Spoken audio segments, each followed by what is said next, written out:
To je zemlja za sve.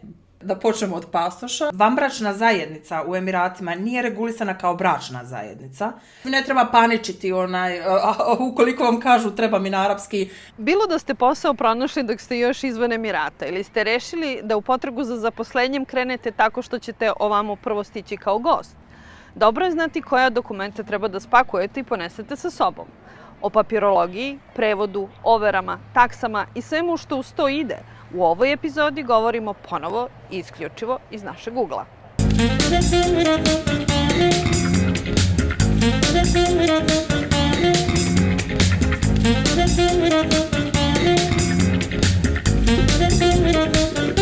Spremiti dokumenta za putovanje u inostranstvo čak ni za turistu ponekad nije mala muka. A kada to još radite zbog imigracije, ceo proces nekada zna da preraste u pravu noćnu moru. O nekim osnovnim dokumentima koje treba pripremiti, kao i pojedinim izazovima s kojima se možete susresti, govorimo u današnjoj emisiji sa Mersihom Liscom, pravnom savjetnicom iz Bosne i Hercegovine, koja već gotovo 15 godina živi i radi u Ujedinjenim Arapskim Emiratima. U razgovoru koji smo vodili sa njom, Mersiha nam je prvo objasnila koja je najosnovnija dokumenta potrebno pripremiti pre dolaska u Emirate. Što se tiče osnovnih dokumenta koja treba ponijeti, uglavnom to je da počnemo od pasoša. Za vizu treba pasoš koji je minimum 6 mjeseci validan. Treba diploma koja je prvo prevedena na arapski ili engleski jezik i ovjerena postupno u institucijama države iz koje dolaze. Znači, nakon prevoda ide sud, Ministarstvo pravde, Ministarstvo vanjskih poslova i ambasada Ujedinjenih Arapskih Emirata, ukoliko je dostupna u toj države odakle dolaze. Naravno, znamo da u zemljama bivše Jugoslavije nemamo u svim zemljama ambasadu, postoje samo u Beogradu i u Podgorici. Tako da ova u Beogradu, ne znam tačno, mislim da je rezidentna za Makedoniju, a ovo u Podgorici za Bosnu i Hercegovinu. Ukoliko ne nadovjerite ta dokumenta u ambasadi Emirata, možete i nadovjeriti u ambasadi vašoj u Emiratima i onda u Ministarstvu vanjskih poslova Emirata. Znači, to je regularna procedura. A pored diplome, radi zaposlenja za neke profesije, neophodno je pribaviti i dodatne papire. Što se tiče diplome, znači uz to morate imati i sertifikate koji su vezani za vašu profesiju, naravno prevedene i ovjerene, a koji će vam trebati u buduće, pošto sve zavisi od profesije do profesije. Za neke trebaju dodatni sertifikati, naravno za doktore treba polaganje posebnog specijalističkog ispita, to već doktori znaju. Za neke apsolutno ne treba ništa drugo, samo diploma. Da bi došli u Emirate i eventualno potražili posao na licu mesta, za državljane većine zemalja bivše Jugoslavije nije neophodno pribaviti vizu pre dolaska. Ipak, nekima će i taj korak biti potreban, a trošak za vizu od 90 dana iznosi od 2 do 2.500 dirhama. Viza, naravno, za one koji dolaze iz zemalja za koje je viza potrebna. Za Srbiju, Hrvatsku, Sloveniju i Crnu Goru ne treba. Za ostale treba, znači Bosna i Hercegovina, Makedonija. Obavezna je viza da se obezbedi prije ulaska u Ujedinjene Arapske Emirate.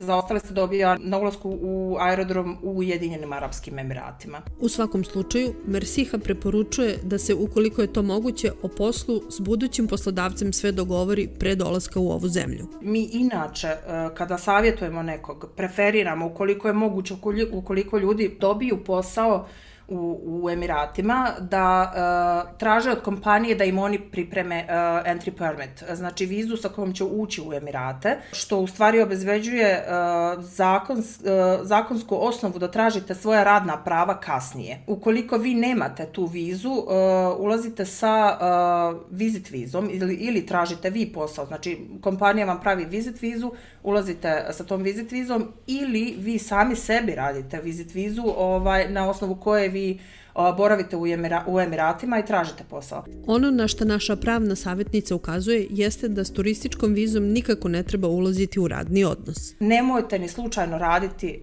sa vizit vizom. Mislim, do sada imamo jako puno loših iskustava. Na osnovu te vizit vize oni nemaju nikakva prava u Emiratima što se tiče znači, zakona o radu. Ako dobijete posao dok ste u vašoj zemlji, znači da tražite od kompanije da vam napravi entry permit. I onda možete da krenete raditi istog dana kada dođete u Ujedinjene Arapske Emirate. Nova pravila za nostrifikaciju dokumenata u ovoj zemlji nalažu da je diplome potrebno prevesti i na arapski jezik. Problem je što u zadnjih 6 mjeseci Immigration traži da da diploma bude prevedena na arapski jezik. Diploma i certificates. Imamo problem kod klijenata, posebno onih koji otvaraju kompanije, kada predaju zahtjeve za otvaranje kompanija ili bilo čega, znači Immigration traži da to bude na arapskom jeziku.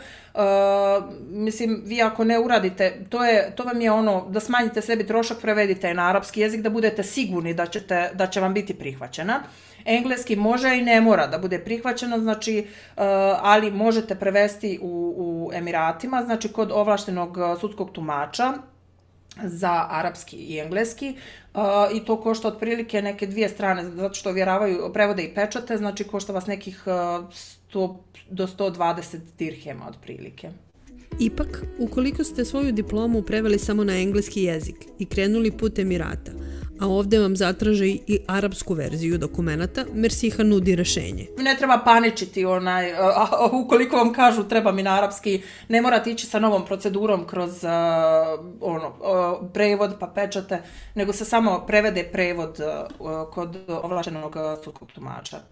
Ali svakako, obavezno se pobrinite da imate makar engleski prevod, jer nažalost u Ujedinjenim Arapskim Emiratima ne postoji registrovani prevodilac koji vam može pomoći da sa bilo kojeg jezika kojim se govori na Zapadnom Balkanu svoju diplomu prevedete direktno na arapski jezik. Ne postoji, autorizovani, registrovani u Ministry of Justice ne postoji. Mislim, to je velika potreba za naše ljude jer ih je jako puno u Emiratima i to bi bilo jako dobro da se pokrene i da se bar ima bar na jedan od jezika iz bivše Jugoslavije, jer nekada meni onako izađu i susret na sudu kada imamo klijente koji samo govore naš jezik, onda ja pomognem kod prevoda, prevodim na engleski, tako da je ali to nije ni rješenje, nego je u stvari najbolje rješenje kada bi moglo da se nađe, znači neko ko može položiti bar jedan od jezika iz bivše Jugoslavije.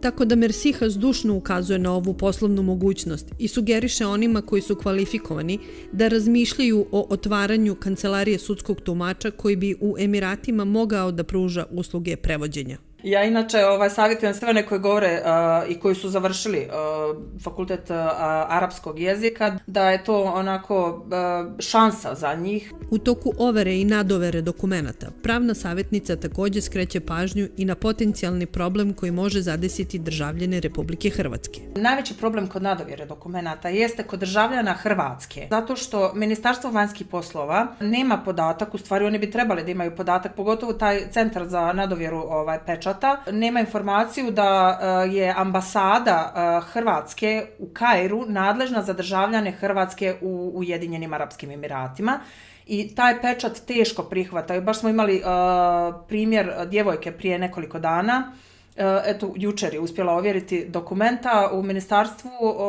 jer sam joj ja dala instrukcije da bude uporna i da ponese sve dokaze da je ambasada Hrvatske u Kairu nadležna za državljane Hrvatske u Emiratima. A inače da nije to uradila, morala bi da šalje u ambasadu Emirata u Berlinu i koštalo bi je nekih 400 € dodatno povrh svega što je uradila. U daljoj proceduri preseljenja i pripremanja dokumenata, ukoliko planirate da se u Ujedinjene Arapske Emirate preselite s porodicom, neophodno je razmišljati i o sponzorisanju boravišne vize za sve članove porodice koji će sa vama živeti. U tom slučaju neophodno je prevesti još nekoliko dokumenata. Pa ukoliko neko hoće da dođe sa porodicom, a ukoliko je on sponzorisan od strane poslodavca, ovo konkretno govorimo o poslodavcima, znači o ljudima koji su uposleni u određenim kompanijama u Emiratima, onda oni mogu da sponzorišu svoje porodice. Znači, suprugu, djecu i imaju pravo na to i odrade boravke na način na koji su i njima određeni. Dokaz da su u braku, izvode iz matične knjige rođenih djece, pasoš i to je to. Znači, a ti izvodi i taj marriage certificate mora biti preveden isto tako i ovjeren. Nedavno je u Ujedinjenim Arapskim Emiratima objavljeno da je zakon za stanovnike ove države koji nisu muslimanske veroispovesti donekle izmenjen, tako da je danas dozvoljeno živjeti u vanbračnoj zajednici. Međutim, zakon i dalje ne izjednačava vanbračnu i bračnu zajednicu, tako da je u slučajevima gde je potrebno da životni partner bude sponzorisan za vizu i dalje neophodno imati burmu, odnosno venčani list koji potvrđuje zakonski uređenu bračnu zajednicu. Što se tiče sponzorisanja, još uvijek to nije regulisano. Jer vanbračna zajednica u Emiratima nije regulisana kao bračna zajednica, već su dozvolili život u vanbračnoj zajednici, što bi oni rekli wedlock. Znači, nema tu pravnu snagu kao što je to bračna zajednica, kao što je to brak.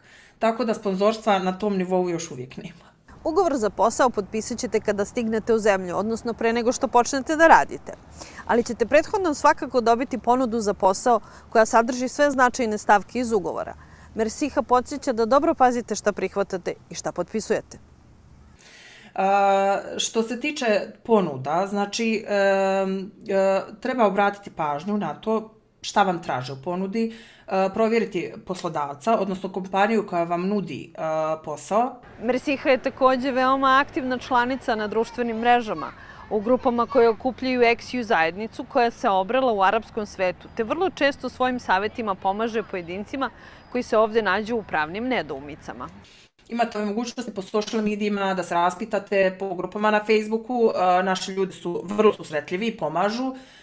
Imate mogućnost pretraživanja na Google, a imate mogućnost u Dubai Economic Department da provjerite registrovane kompanije, postoji mogućnost znači na search, idete i pretražite licencu. Možete dobiti bar da li te kompanije postoje. Vrlo jasno se može primijetiti i da li je web stranica kompanije fake, da li je to samo napravljeno zbog prevara, kao što se dešava i brojeve telefona, adrese, to samo mogu znati ljudi koji žive u Emiratima. Tražite pomoć od svih, znači pogotovo tih Facebook grupa gdje ljudi stvarno, evo imamo tu Facebook grupu Serbs u Dubai, UAE, imamo neku žensku grupu, tako da svi su tu da pomognu i bukvalno uvijek ćete dobiti savjet kako da izađete iz problema, da li je to u stvari prevara, da li je neko imao već iskustva s takvom kompanijom. Kao što je već više puta napominjano u prethodnim epizodama, naših ljudi ima u svim branšama i iskustva u ovoj zemlji su različita. Ukoliko se odlučite da ozbiljno ispitate mogućnosti migracije, potražite pomoć i savjet ljudi koji ovdje već žive. Kako je Mersiha već napomenula, online zajednica, odnosno grupe na Facebooku su veoma živahne i sigurno je da možete naći nekoga ko će s vama podeliti svoje utiske. Mersiha također ukazuje na još jednu bitnu stavku zakona o radu u Emiratima, koja vam može pomoći u utvrđivanju o kakvoj se kompaniji koja vam navodno ili zaista nudi posao radi. Što se tiče ponude, između ostalog, ukoliko vam bilo ko traži novac za uplatu vize ili bilo čega, bilo kakve procedure, znajte da je prevara. Po zakonu o zakonu o radu u Ujedinjenim Arapskim Emiratima niko nema od kompanija pravo da vam traži to. Analiziranje ponude je dugotrajan posao, ali Mersiha ukazuje na neke osnovne stavke koje svaka od njih treba da sadrži, jer su predviđene zakonom o radu. Ponuda vam mora sadržati plaću, allowances, znači dodatke za smještaj, ukoliko ima znači cijeli paket, transportation, onda morate imati trajanje, znači godišnji odmor, pravo na godišnji odmor, probni rad ukoliko je zastupljen, znači od 3 do 6 mjeseci, najduže 6 mjeseci. U Ujedinjenim Arapskim Emiratima postoji i nekoliko vrsta ugovora. Vrsta ugovora je vrlo važna. Morate paziti da li je limited ili unlimited ugovor. Kod unlimited ugovora vi u biti ne snosite nikakve posljedice u slučaju davanja otkaza u toku trajanja ugovora. Međutim, kod limited ugovora, osim naravno ako vi napravite neki breach ili nešto što nije u skladu sa zakonom, međutim, imate limited ugovor koji sve više poslodavci upotrebljavaju, a odnosi se na to što vam je ograničena 2 godine i vi ste vezani za projekat. Na primjer, za te 2 godine i ukoliko izađete iz ugovora u roku od 2 godine, vi ćete morati da plaćate odštetu poslodavcu. Ako vi date otkaz, plaćat će 45 dana plate. I to nije basic salary, nego je full salary. Tako da, pazite, većina ih sad nude taj limited ugovor, ali pazite kada dajete bar otkaz i znate šta će vas sačekati. Pored osnovnog ugovora, veoma često se događa da ćete dobiti i aneks koji također mora biti u skladu sa zakonom. Vama će većina kompanija ponuditi ugovor koji je generalni, koji je registrovan u Mohre, koji ima formu jednaku i sadrži sve isto, bukvalno ovo što sam nabrojila prethodno. Međutim, vama je vrlo važno, jer će vam kompanija dati još jedan interni ugovor koji ćete potpisati. NDA, da potpišete, znači nešto što garantuje da nećete iznijeti tajne kompanije drugim klijentima i konkurentima. To je vrlo važno. Što se tiče toga, paziti i taj interni ugovor, jer ukoliko ima određene stavke, Ministry of HR and Emiratisation, bivši Ministry of Labor, će uzeti u obzir i te stavke iz internog ugovora. Tako da, sve što potpišete, vi ste obavezni na to. U slučaju da dođe do spora, jedino aneks ugovora koji je u potpunosti usklađen sa zakonom bit će uzet u obzir prilikom donošenja odluke. Uvijek da se dogodi nešto, da idete tražiti svoja prava u Mohre ili na sud, najstariji je ugovor koji je ovjeren u Mohre. Godišnji odmor je naravno također predviđen i ugovorom i zakonom, te ukoliko zaposleni napušta kompaniju ne iskoristivši godišnji odmor, kompanija je dužna da isplati to vreme u visini od 2 dnevnice za svaki mesec. Ali u probation period, nema pravo ni na godišnji odmor, ni na sick leave, to jest, bolovanje, i nema pravo ni na end of service, znači bukvalno ni na kakve benefits. Na end of service, ili našim jezikom otpremninu, zaposleni ima pravo već nakon 1. godine provedene u jednoj kompaniji. To je, ako ste do 3 godine, odnosno do 5,21 dan, iznad 5,30 dana po godini, i to je za osobe koje su provele, znači koje su izdržali u kompaniji toliko dugo, popriličan iznos novca, pretežno daju basic salary. Tako da, znači nije cijeli paket, ne obračunavaju, ali ima kompanija koje su malo veće i oni obračunavaju i cijeli paket. Znači sa accommodation i sa transportation. Također je veoma važno naglasiti i da zaposlenoj osobi pasoš ne može biti oduzet osim na nekoliko dana, to jest na period koji je neophodan da bi se u njega unela boravišna viza. Zadržavanje pasoša je krivično delo i zaposleni ima pravo da to prijavi policiji. Samo u specifičnim slučajevima, kada se obavlja posao koji nosi veliku odgovornost ili zaposleni barata velikim sumama novca, uz specijalno odobrenje Ministarstva rada, pasoš može ostati kod poslodavca kao garancija. Mersiha nas još podsjeća da zaposlenje u nekoj postojećoj kompaniji nije jedini način da se živi i radi u Ujedinjenim Arapskim Emiratima.